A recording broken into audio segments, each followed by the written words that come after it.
أعوذ بالله من الشيطان الرجيم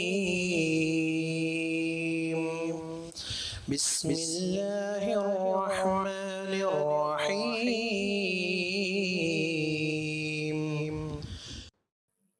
الحمد لله رب العالمين والصلاة والسلام على أشرف الأنبياء والمرسلين وعلى آله وأصحابه أجمعين وعلى من تبعهم بإحسان إلى يوم الدين. أما بعد، أعوذ بالله السميع العليم من الشيطان الرجيم من همزه ونفخه ونفسه فإن آمنوا بمثل ما آمنتم به فقد اهتدوا. اجلاس میں موجود تمام ہی معزز علماء، ذمہ داران مقامی جمعیات، شرکائے اجلاس اور پردہ نشین خواتین اسلام، جس اجلاس میں بھی میری صدارت رکھی جاتی ہے تو اس اجلاس میں مجھے اپنی تقریر سب سے پہلے معذرت کے ذریعے شروع کرنی پڑتی ہے، اس لیے کہ صدر اسے کہتے ہیں کہ جسے پروگرام میں سب سے پہلے حاضر ہونا ہوتا ہے اور جسے پروگرام میں ابتدا سے انتہا تک بیٹھے رہنا پڑتا ہے پورے صبر کے ساتھ، اور میں ایسا صدر ہوں کہ آتا سب سے اخیر میں ہوں میں۔ اس وجہ سے جب بھی صدارت رکھی جاتی ہے تو میں اپنا اخلاقی فرض سمجھتا ہوں تقریر شروع کرنے سے پہلے کہ تاخیر سے حاضری پر معذرت کروں، ورنہ آپ سوچیں گے یہ کیسی زبردستی کی صدارت ہے اور یہ کیسا عجیب و غریب صدر ہے جو بالکل آخری میں آتا ہے۔ کلاس ہوتی ہے اور کلاس ختم کر کے میں حاضری دیتا ہوں تو پہنچنے میں تاخیر ہو جاتی ہے۔ آج کا ہمارا یہ اجلاس جس موضوع کے حوالے سے منعقد ہے، آپ نے ساری تقریریں سنی ہوں گی، اصحاب رسول رضوان اللہ علیہم اجمعین، صحابہ کرام رضوان اللہ علیہم اجمعین، یہ وہ مبارک ہستیاں ہیں، یہ وہ مبارک زندگیاں ہیں کہ جن کا تذکرہ کرتے کرتے ہم کبھی تھکتے نہیں، ان کی زندگیوں کو سنتے سناتے کبھی کوئی بیزار ہوتا نہیں۔ بڑی معنی خیز زندگیاں، بڑی پیغام رکھنے والی زندگیاں اور حیرت انگیز تاثیر رکھنے والی زندگیاں، اور ایسی زندگیاں کہ بولنے والا بولتا رہے، سننے والے سنتے رہے۔ صحابہ کا تقدس، صحابہ کی عظمت ایسی چیز ہے کہ نہ بولنے والا بولتے بولتے تھکتا ہے اور نہ ہی سننے والے سنتے سنتے تھکتے ہیں۔ صحابہ کرام رضوان اللہ علیہم اجمعین، یہ اس زمین پر اللہ رب العزت کا انتخاب تھی یہ جماعت، اللہ رب العالمین کا سلیکشن تھی یہ جماعت۔ رب العزت نے اپنے آخری پیغمبر، آخری نبی کی دعوت و تبلیغ اور آخری نبی کی نبوت و رسالت میں نبی کی مدد کے لیے اللہ نے اس مبارک جماعت کو چن لیا۔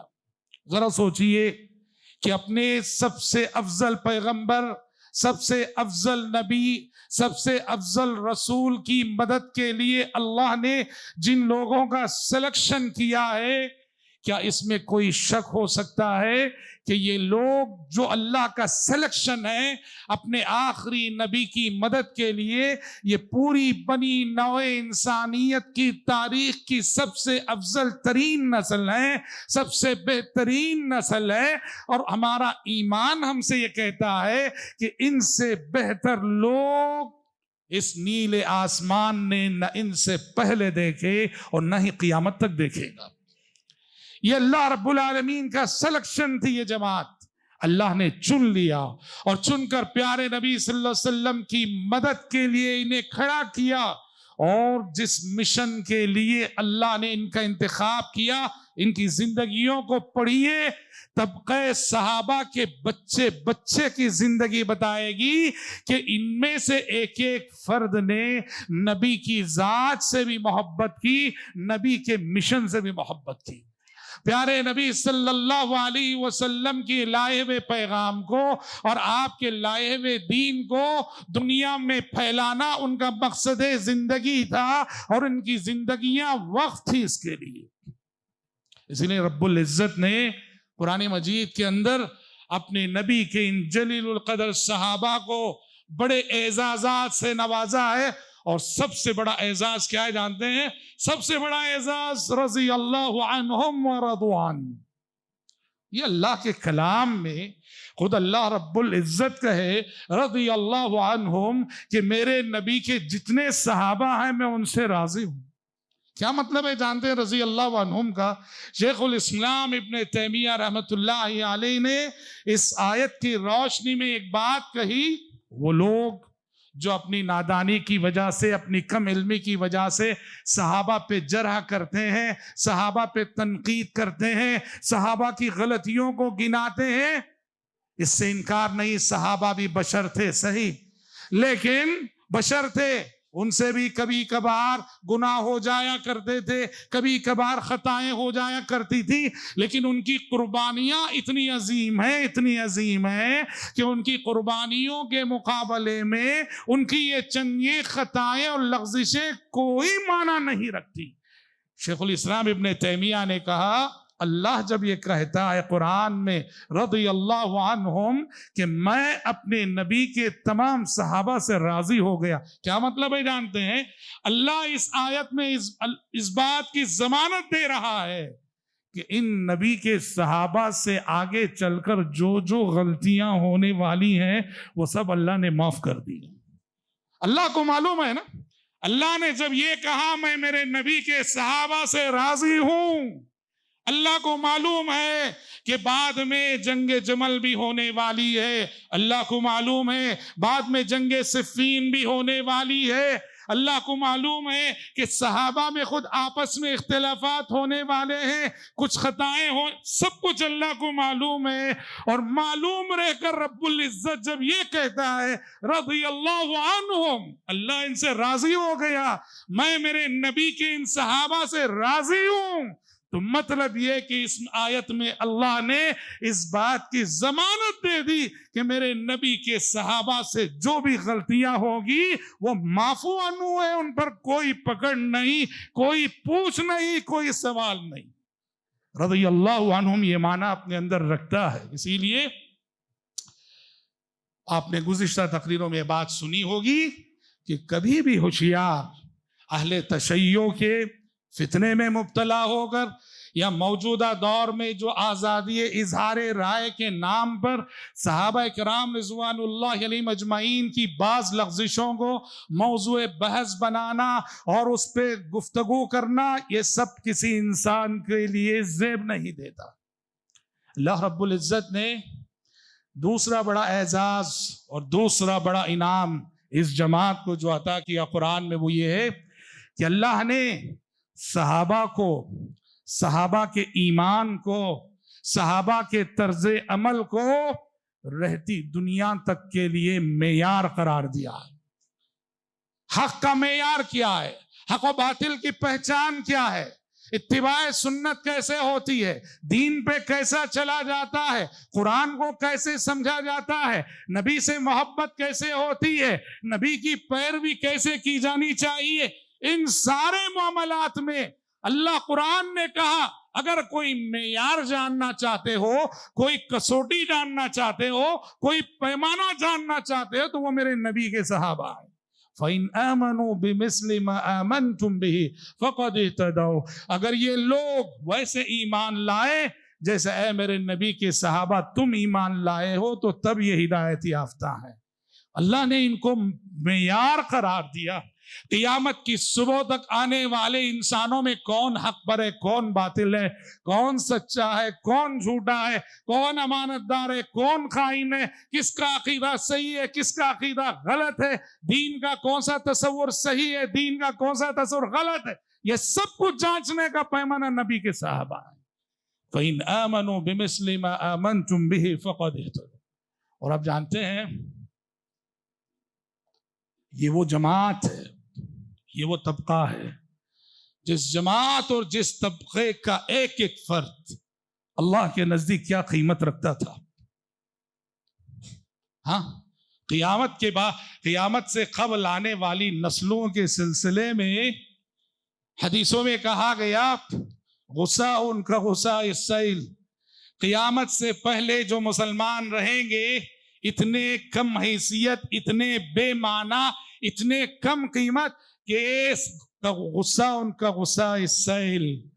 سیلاب کے پانی میں جو کچرا رہتا ہے وہ کچرے کی حیثیت کے رہیں گے مسلمان. یہ آج ہم دیکھ رہے ہیں ہمارا جو ایمان ہے، دین سے ہمارا جو رشتہ ہے، غصہ ان کا غصہ السیل. لاکھوں کروڑوں کی تعداد میں رہ کر بھی غصہ ان کا غصہ السیل. تعداد میں کروڑوں ہیں اور حیثیت اور قیمت کیا ہے؟ غصہ ان کا غصہ السیل. سیلاب کے پانی میں جو کچرا ہوتا ہے وہ حیثیت ہے آج ہماری. کیوں؟ اللہ سے دور ہونے کی وجہ سے، دین سے دور ہونے کی. اور طبقہ صحابہ کی جماعت، اور یہ وہ جماعت ہے جس کا ایک ایک فرد اللہ کے نزدیک کتنا قیمتی تھا. ہم کروڑوں رہ کر ہماری قیمت، غصہ ان کا غصہ السیل. اور صحابہ میں ایک ایک فرد کی قیمت کیا تھی اللہ کے نزدیک؟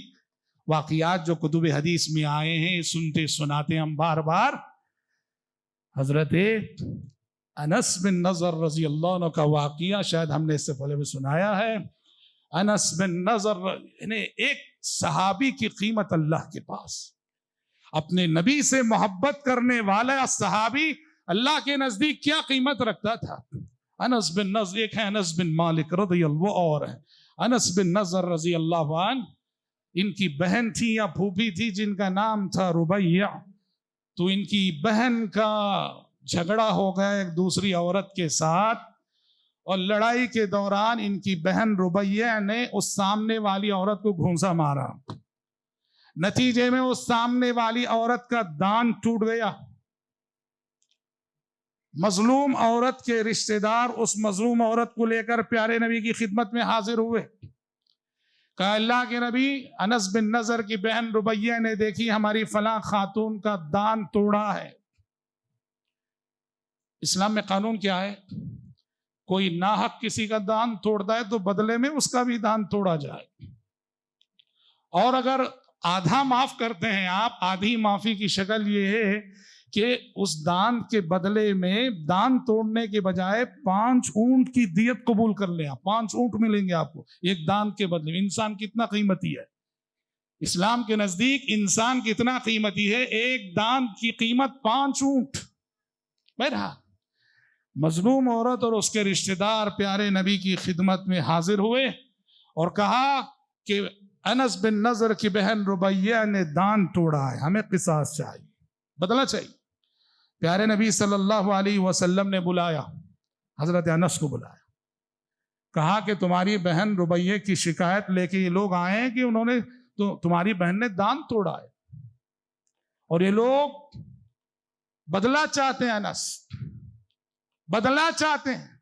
حضرت انس نے کہا اللہ کے نبی درخواست کیجئے کہ معاف کر دیں، میری بہن سے غلطی ہو گئی معاف کر دیں. پر وہ لوگ معاف کرنے کے لیے تیار نہیں. کہا نہیں اللہ کے نبی، ہمیں تو قصاص چاہیے، ہمیں بدلہ چاہیے. جیسے دان توڑا ہے ہم بدلے میں دان توڑ کر رہے ہیں. حضرت انس معافی کی درخواست کر رہے ہیں، وہ لوگ معاف کرنے کے لیے تیار نہیں، وہ لوگ قصاص پہ مصر ہیں. حضرت انس کو لگا اچھا میری بہن کا دان توڑا جائے گا. وہ بہن کی محبت کے جذبات سے مغلوب ہو گئے، کہنے لگے یا رسول اللہ اتکسر ثنیۃ الربیع، اللہ کے نبی کیا آج میری بہن ربیع کا دان توڑا جائے گا کیا؟ پیارے نبی نے کہا کتاب اللہ القصاص یا انس. انس اللہ کی کتاب کا حکم ہے کہ قصاص لینا ہے. سورہ مائدہ میں وَكَتَبْنَا عَلَيْهِمْ فِيهَا أَنَّ النَّفْسَ بِالنَّفْسِ وَالْعَيْنَ بِالْعَيْنِ وَالْأَنْفَ بِالْأَنْفِ وَالْأُذُنَ بِالْأُذُنِ وَالسِّنَّ بِالسِّنِّ. کوئی ناحق کسی کی آنکھ پھوڑے تو بدلے میں اس کی آنکھ پھوڑی جائے، کوئی ناحق کسی کا دان توڑے تو بدلے میں اس کا دان توڑا جائے، کوئی ناحق کسی کا کان کاٹے تو بدلے میں اس کا کان. بہرحال یہ کورٹ سے ہوگا، قاضی سے ہوگا، ہم پرسنل طور پہ نہ کریں ایسا. بہرحال یہ آیت پیارے نبی نے کہا کہ کتاب اللہ القصاص، انس اللہ کی کتاب کا حکم قصاص کا ہے. حضرت انس جو بہن کی محبت کے جذبات سے سرشار تھے، مغلوب تھے، انہوں نے کہا لا والذی بعثک بالحق لا تکسر ثنیۃ الربیع، کہا کہ نہیں اللہ کے نبی، قسم ہے اس ذات کی جس نے آپ کو دین حق کے ساتھ بھیجا ہے، آج میری بہن ربیع کا دانت نہیں توڑا جائے گا. نافرمانی نہیں، جذبات سے مغلوب تھے. جیسے انہوں نے قسم کھائی، ادھر مظلوم عورت اور اس کے رشتہ داروں نے کہا اللہ کے نبی ہم نے معاف کر دیا، معاف کر دیا. پیارے نبی نے فوراً اس وقت کہا ان من عباد اللہ من لو اقسم علی اللہ لا برہ. اس زمین پر اللہ کے کچھ بندے ایسے ہوتے ہیں، اللہ کے نزدیک وہ اتنے قیمتی ہوتے ہیں، کسی بھی معاملے میں اگر وہ قسم کھا لیں اللہ معاملے کو ایسا کر دکھائے گا جیسے انہوں نے قسم میں کہا. انہوں نے قسم کھائی نا، اللہ کی قسم آج میری بہن ربیع کا دانت نہیں توڑا جائے گا. جیسے انہوں نے قسم کھائی، رب العالمین نے 7ویں آسمان سے ان کی قسم کی لاج رکھ لی اور مظلوم عورت اور اس کے رشتہ داروں کے دل پھیر دیے. تھوڑی دیر پہلے جو لوگ نبی کی سفارش پہ معاف کرنے کے لیے تیار نہ تھے، حضرت انس کے قسم کھانے کی دیر تھی کہ فوراً انہوں نے کہا کہ ہم نے معاف کر دیا. تب صحابہ کا ایک ایک صحابی اللہ کے نزدیک اتنا قیمتی تھا. اور اسی لیے بھائیوں، یہ وہ لوگ تھے کہ قدم قدم پر نصرت الہی جن کے شامل حال تھی. ان کی نگاہیں آسمان کی جانب اٹھتی تھیں، آسمان سے فوراً نصرت الہی کا نزول ہو جایا کرتا تھا. ان کے قدم جہاں بڑھتے تھے کامیابی قدم چوما کرتی تھی. ایک ایک کی زندگی پڑھو، اللہ کی نصرت اور غیبی مدد کے کیسے واقعات ان کی زندگیوں میں ملتے ہیں. ابو امامہ الباہلی رضی اللہ عنہ قبیلہ باہلہ کے جانے مانے فرد تھے. اسلام قبول کرنے کے بعد حضرت ابو امامہ الباہلی کو پیارے نبی نے ان کے اپنے قبیلے باہلہ کی جانب دائی بنا کے بھیجا، مبلغ بنا کے بھیجا کہ تم تو مسلمان ہو گئے ہو، اپنے قبیلے باہلہ جاؤ، باہلہ جا کے تبلیغ کرو، انہیں اسلام کی طرف بلاؤ. حضرت ابو امامہ الباہلی رضی اللہ عنہ تشریف لے گئے، اپنی قوم والوں کو نصیحت کی، اسلام کی طرف بلایا، دعوت دی، پر قوم کے لوگوں نے بات مانی نہیں. اچھا بات مانی نہیں، کوئی مسئلہ نہیں، ستم بالا ہے ستم. یہ ابو امامہ بھوکے تھے، پیاسے تھے، کھانا مانگا کھلایا نہیں، پانی مانگا پلایا نہیں. ابو امامہ الباہلی رضی اللہ عنہ کو برا بھلا کہہ کے بھوکا پیاسا دھتکار کے بستی سے نکال دیا. ابو امامہ الباہلی رضی اللہ عنہ دھتکارے ہوئے اپنی بستی سے نکلے، بھوکے پیاسے، جب تک سکت رہی طاقت رہی چلتے رہے، یہاں تک کہ جب طاقت جواب دے گئی تو ایک درخت کے نیچے بیٹھے اور سو گئے. سونے کے بعد خواب دیکھا انہوں نے. حضرت ابو امامہ الباہلی نے خواب دیکھا. خواب میں ایک شخص پیالہ لے کے ان کی خدمت میں حاضر ہوتا ہے، وہ کہتا ہے کہ ابو امامہ لو پیو. وہ پیتے ہیں، پیالے میں جو بھی تھا پیتے ہیں. خواب میں آنے والے شخص نے کہا اور پیو. ابو امامہ اور پیتے ہیں. اس شخص نے کہا اور پیو. ابو امامہ اور پیتے ہیں، یہاں تک کہ خواب میں پیتے پیتے طبیعت سیر ہو جاتی ہے. خواب دیکھ رہے ہیں. ادھر بستی کے لوگوں میں ابو امامہ الباہلی کے جانے کے بعد کچھ لوگوں کے ضمیر نے ان کے ملامت کی کہ ابو امامہ کی بات ہم نے نہیں مانی، ٹھیک ہے، لیکن یہ تو ہم نے اچھا نہیں کیا کہ بھوکا پیاسا ہم نے ابو امامہ کو لوٹا دیا. وہ ہمارا ہی فرد ہے، ہمارا ہی رشتہ دار ہے، کم از کم ہم اسے کھلا دیے ہوتے، پلا دیے ہوتے. کچھ لوگوں نے فوراً توشہ تیار کیا اور توشہ تیار کر کے دوڑے ابو امامہ کو ڈھونڈتے ہوئے جس راستے پہ وہ نکلے تھے ڈھونڈتے ہوئے چلے آئے. دیکھا ابو امامہ ایک درخت کے نیچے سوئے ہوئے، مست نیند میں سو رہے. جگایا بستی والوں نے ابو امامہ کو اور جگا کے معذرت چاہی. کہا کہ معاف کرنا، ہم نے تمہیں بھوکا پیاسا لوٹا دیا، کھلایا نہیں پلایا نہیں، اور یہ لو ہم نے تمہارے لیے توشہ لایا ہے۔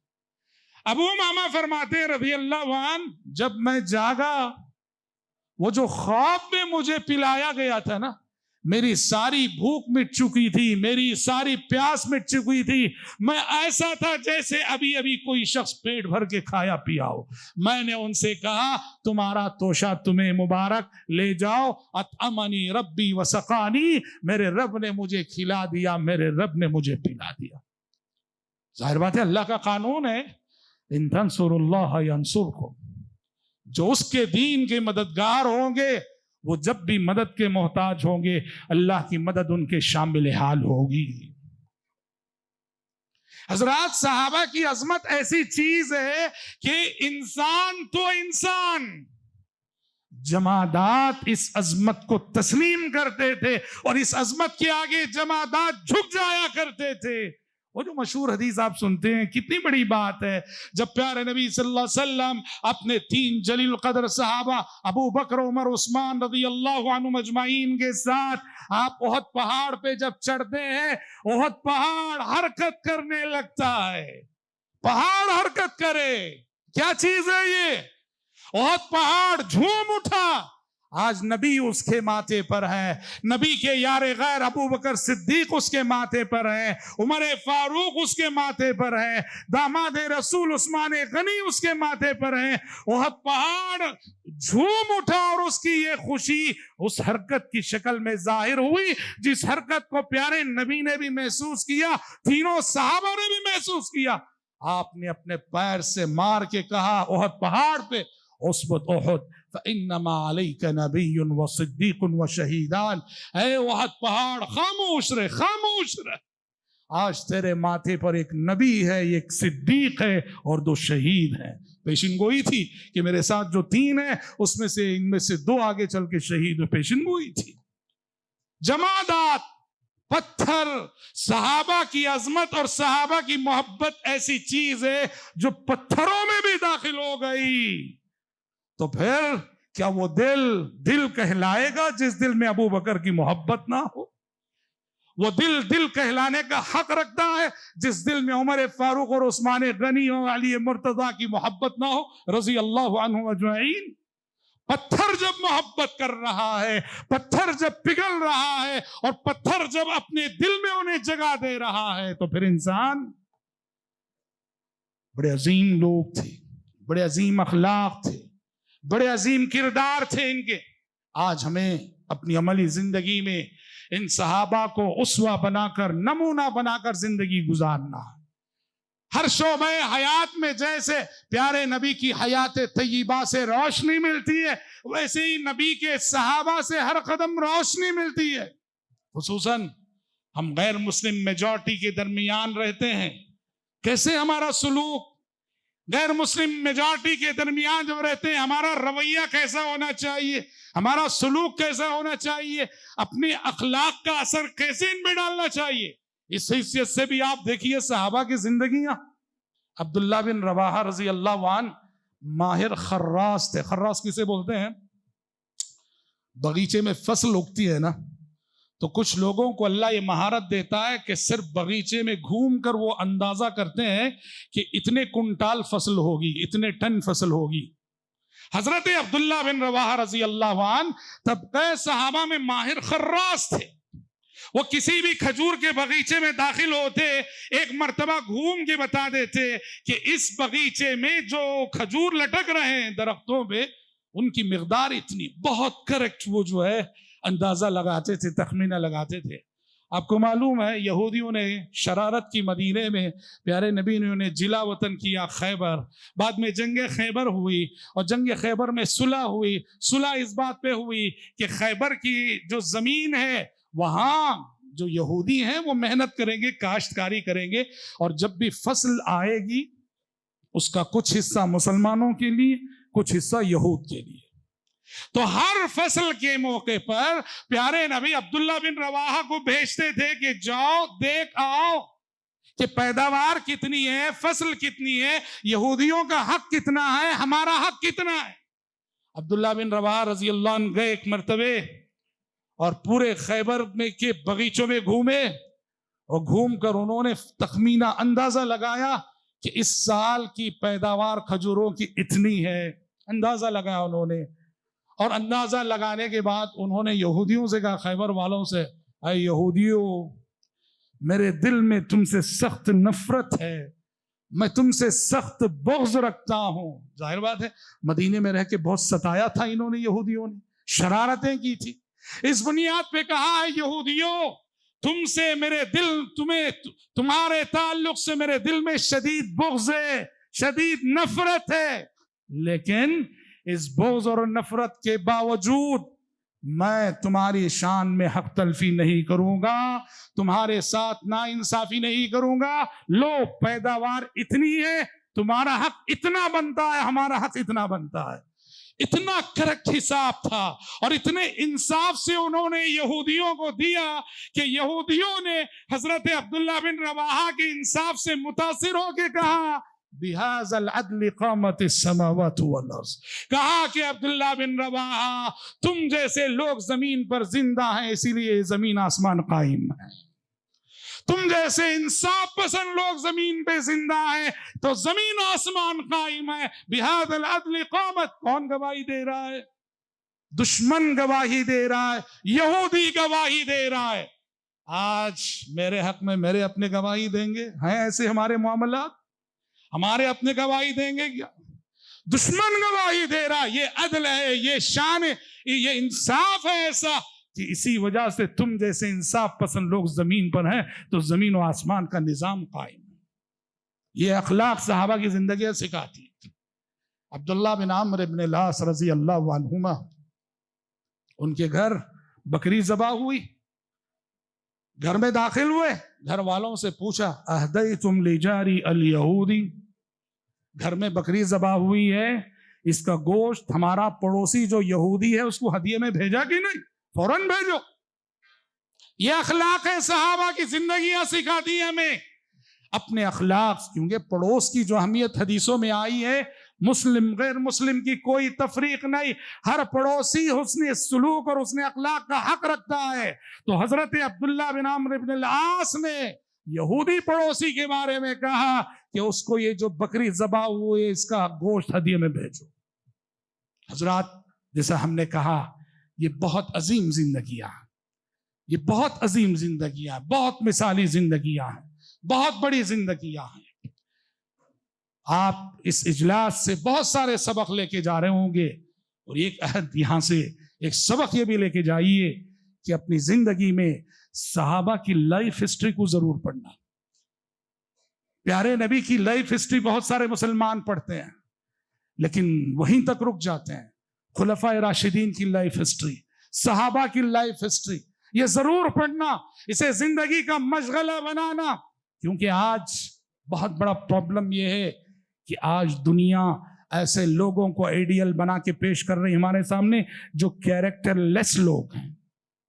معاف کیجئے, دنیا آج ایسے لوگوں کو آئیڈیل بنا کے پیش کر رہی ہے جو کیریکٹر لیس لوگ ہیں. کیریکٹر نہیں ہے.